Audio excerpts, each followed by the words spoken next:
misija. Ir tikai iespējams misijas. Viss ir atkarīgs no jums pašiem. Paldies! Es jūtos kā izlaidumā. Kungi tāviņos un dāmas maltās būzēs. Vai jūs sapratāt, ko es teicu zālē?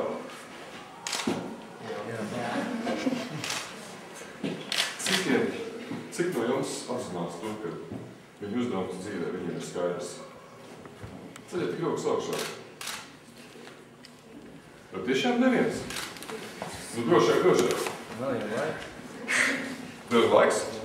Līdz zināmām vietām ir daudz laika. Diena, kad Latvija atguva neatkarību. Vai jums tas kaut ko nozīmē? Ko tas jums nozīmē? Brīvība. Brīvība. Brīvība teikt, ko grib, vai ne? Nē, nav kādā varā, kad Latvija ir brīva tauta.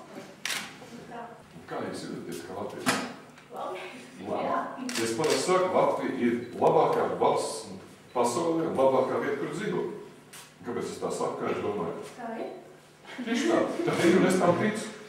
Es esmu tieši novērtēt, ko nozīmē brīvība, ko nozīmē brīva pārvietošanās par visu pasauli. Ko nozīmē tas, ka es varu teikt, ko gribu. Kurš no jums baidās teikt, ko gribu? Kāds no jums tiešām baidās? Nu, kas ar tev uz sirds tomēr? Nu, tad sāki droši. Nu, pamēģini. Jums brigādā lidmašīna?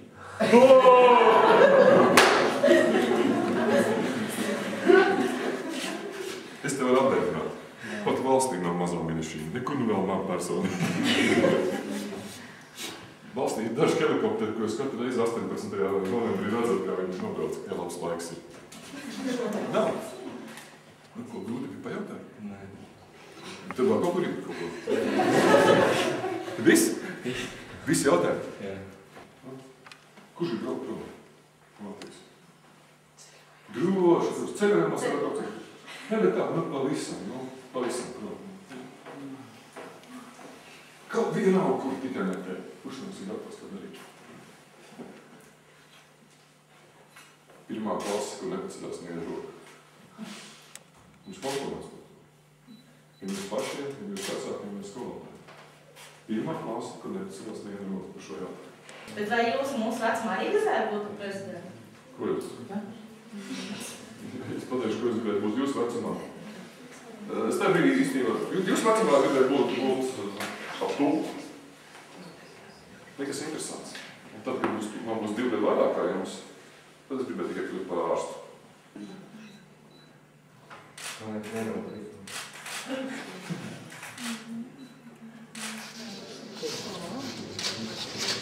Čo to nie je?